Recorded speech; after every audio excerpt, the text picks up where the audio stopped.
Shalom. This is Parshas Mikeitz, and we're going to deal with the ger in every parsha. Continuing on from last week. This week we're dealing with Yosef. He gets freed from prison, becomes the viceroy of Egypt, and basically Paro makes him second in command, and he's very powerful. Only Paro is more powerful. The famine comes like he prophesied through the dreams, his interpretation of dream, and the wheat is stored up in storehouses.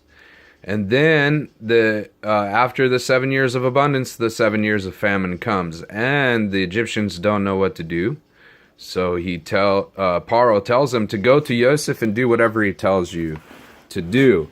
And so in the Midrash Rabbah, actually 96 is where it is, in Parshas Mikeitz, it says, when all the land of Egypt hungered, etc., the people cried out to Paro for bread. So Paro said to all of Egypt, go to Yosef, whatever he tells you, you should do.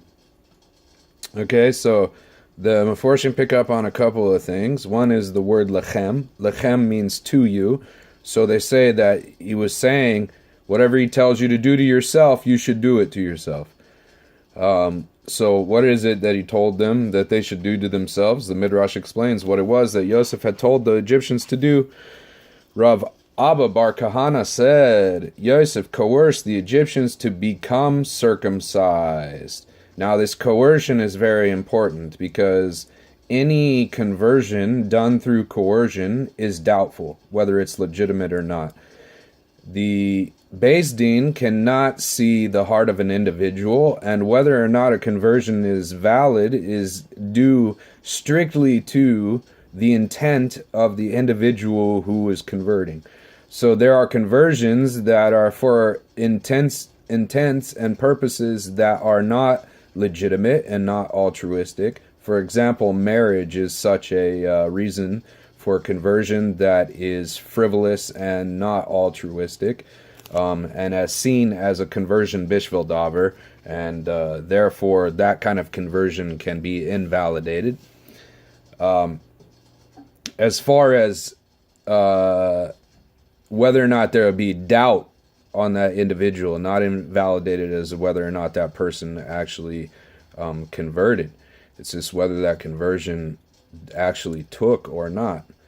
And there's an example of this brought down by Rambam and other areas, and we'll get to that eventually, but not now.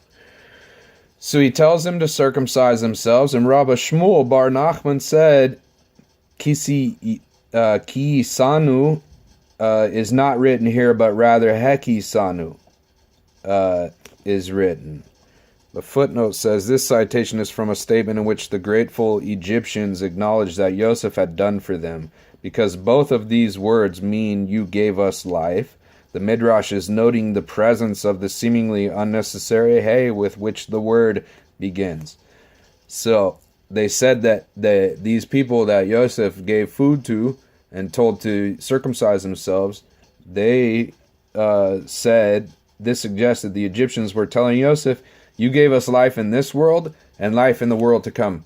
Through the circumcision there was conversion, and the reward for that was olam haba, the world to come.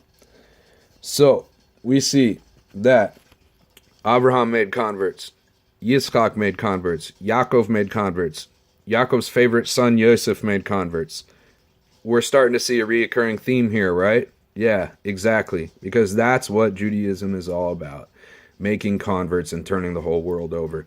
And that is what the sages are trying to tell us all throughout the Midrash, over and over and over again. All of the prominent figures in the Torah were either attached to Gerim or made Gerim or had something to do with Gerim.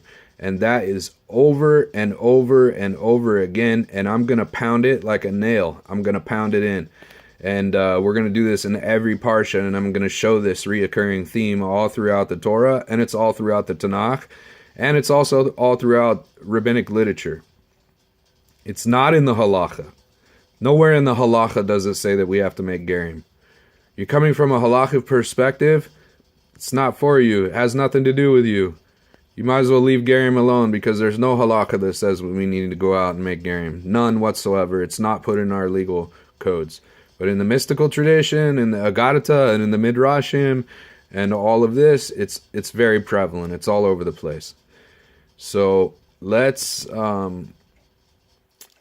take a serious look at this and reevaluate what we say Judaism is, especially those that want to say Judaism is a non-proselytizing religion.